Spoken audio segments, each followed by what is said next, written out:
With the 2025 NFL Draft quickly approaching us, there have been a lot of young players that have had a lot of hype and high expectations around them. And as the years go by, the urgency to develop young talent has decreased tremendously. And more NFL scouts are looking for NFL-ready players straight out of college. This has led to many young players not getting the opportunity they deserve, failing to meet their true full potential. But what about the players in the past who had got the opportunity and showed the promise and showed the talent, but as their careers unfolded, they had proved not to be the stars they once seemed to be? And in this video, we will be discussing young players who had promising seasons but ended up not panning out. The criteria for this list is that the players that I choose must have not had their careers derailed by injuries, as well as having a definitive breakout season, followed by a career fall off or just a production fall off in general. In no specific order, we will be beginning this list with Le'Veon Bell. Le'Veon Bell attended Michigan State University, where he had a stellar collegiate career, breaking out his junior season. In the 2013 NFL Draft, the Steelers selected Le'Veon Bell in the second round, upgrading the position of need on a mediocre Steelers squad.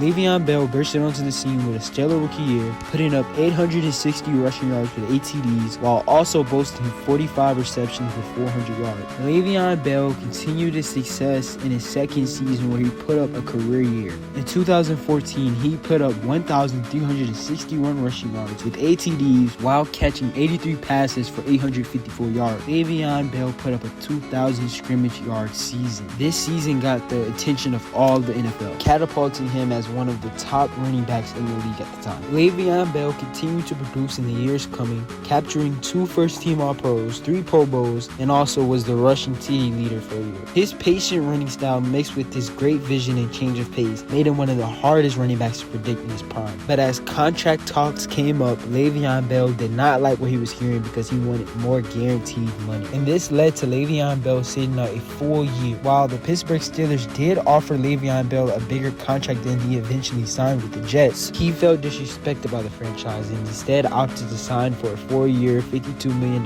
contract with the Jets with $27 million guaranteed. The holdout seemed to affect Bell's abilities as he seemed to lose a step. He was a shell of his former self as Bell's production continued to decline on his way out the league in 2021. And from 2019 to 2021, Le'Veon Bell bounced from the Jets to the Kansas City Chiefs, from Baltimore to Tampa, ultimately combining for a whopping 1,018 yards with 7 TDs in those years. The next player on this list is wide receiver Braylon Edwards. At the University of Michigan, Braylon Edwards was a standout receiver dominating the Big Ten. In his senior season, he put up 97 catches with 1,330 receiving yards. He also became the only wide receiver in Big Ten history to gain 1,000 plus yards in 3 consecutive seasons. This led to him being took by the Cleveland Browns in the 2005 NFL Draft with the 3rd overall pick. Braylon Edwards started off his career with a somewhat underwhelming rookie year, missing a few games due to an infection. His play began to pick up the following season, putting up some stellar numbers with 61 receptions and 884 receiving yards with 6 TDs. With immense hype coming into the league, Braylon Edwards' breakout season seemed inevitable. In 2007, Braylon Edwards put up 80 receptions with 1,289 receiving yards, scoring 16 TDs to go along with it. Braylon Edwards seemed to become a premier deep threat in the league. He earned his first Pro Bowl nod and second-team All-Pro honors, but his success was short-lived as he never reached this level of production again. He bounced from the New York Jets to the San Francisco 49ers to the Seattle Seahawks, as he also battled his fair share of off-the-field issues. He helped the Jets reach the AFC Championships back-to-back in 2009 and 2010, but his lack of discipline seemed to hinder him despite his skill. His fall-off followed his best career year, as he had the most drop passes and the worst catch percentage. Braylon Edwards' size made him so special, but his lack of determination stopped him from reaching his full potential. The next player we'll be taking a look at is defensive tackle Sheldon Richardson. Playing for his hometown Mizzou Tigers, Sheldon Richardson was a dominating two-way player at tight end and D-tackle. His versatility led to him being drafted in the first round of the 2013 NFL Draft by the New York Jets. He made an immediate impact, putting up 78 combined tackles with 42 solo tackles, 3.5 sacks, 1 forced fumble, and 12 tackles for loss. He won that year's Defensive Rookie of the Year award, and this award boosted his hype through the roof. The hype seemed to be well deserved, as the following season he earned Pro Bowl honors. And in this season he put up 67 combined tackles, 42 solo tackles, a career high 8 sacks, 11 tackles for loss, 21 QB hits, and 1 forced fumble. Also in 2014 he was the second team All-Pro. Following this season, while battling substance abuse, Sheldon Richardson saw his play decline tremendously as he bounced from the New York Jets to Seattle to Miami to Cleveland. Cleveland, he put up underwhelming numbers as his career disappointment was labeled as self-induced. His change in play type due to coach change and also played a considerable role in his decline. At his peak, he won Defensive Rookie of the Year, as well as earning a Pro Bowl nod and All-Pro honors all in the same season. But through the years 2015 to 2021, he failed to reach his former form, averaging an underwhelming 3.1 sacks, 6 tackle for losses, and 50.7 tackles per season. He was a prominent force at his peak, and one cannot help but ask, if he stayed out of trouble off field, how great could he have been? The first quarterback entering this list is Colin Kaepernick. From a multi-sport athlete in high school to a star QB at the University of Nevada, Colin Kaepernick excelled at a very young age, being drafted 36th overall in the 2011 NFL Draft by the San Francisco 49ers. The 49ers loved what they seen in him so much that they traded up early in the second round to go grab him. This move turned out to be genius, as Alex Smith's injury in 2012 led to Colin Kaepernick starting and leading the Niners to the Super Bowl. Colin Kaepernick started 7 games, putting up a 5-2 record, throwing for 10 TDs and 3 interceptions, while also slinging for 1,814 yards. He ran for 415 rushing yards and 5 TDs on the ground. But the highlight of the season was the playoff run that Colin Kaepernick and the 49ers put together. Kaepernick solidified himself as the 49ers' future, breaking the record for the most rushing yards by a QB in playoff history. This electrifying playoff run ended as the Ravens beat the 49ers in the Super Bowl 34-31. But Colin Kaepernick continued to put up great numbers, as the following season he threw for 3,197 passing yards, 21 TDs, and only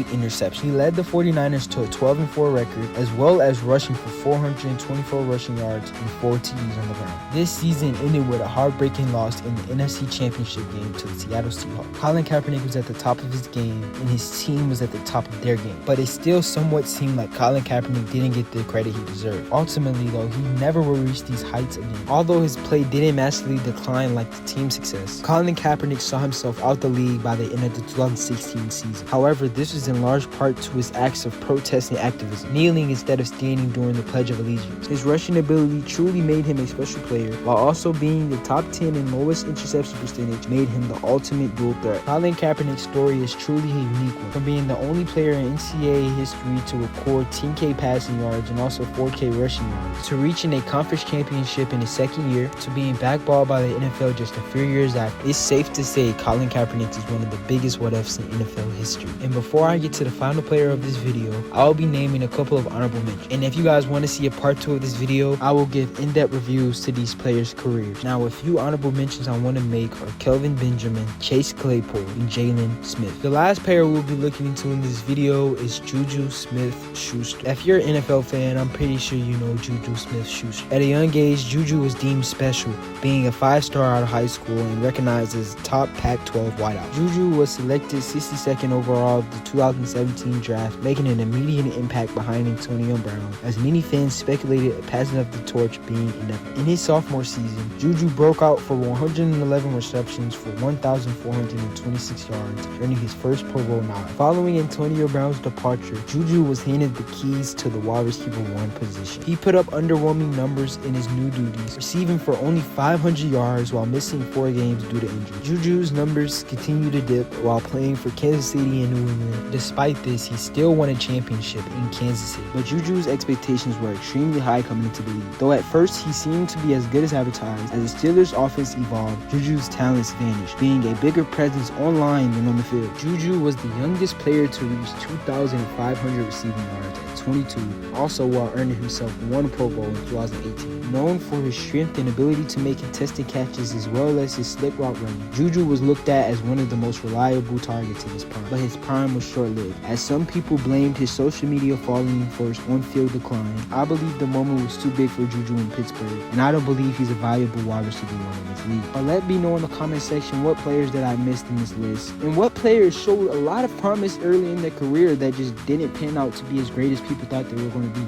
A current player that could be on this list in the years to come is Trevor Lawrence. I believe he will bounce back, and I believe he will be a great QB in this league. But right now, it's not looking good for him. Thank you guys for watching the video. Make sure you guys leave your thoughts in the comment section and tell me guys that I have left off this list that you guys thought of while watching this video, and also leave future video ideas that you want to see on the channel in the comment section.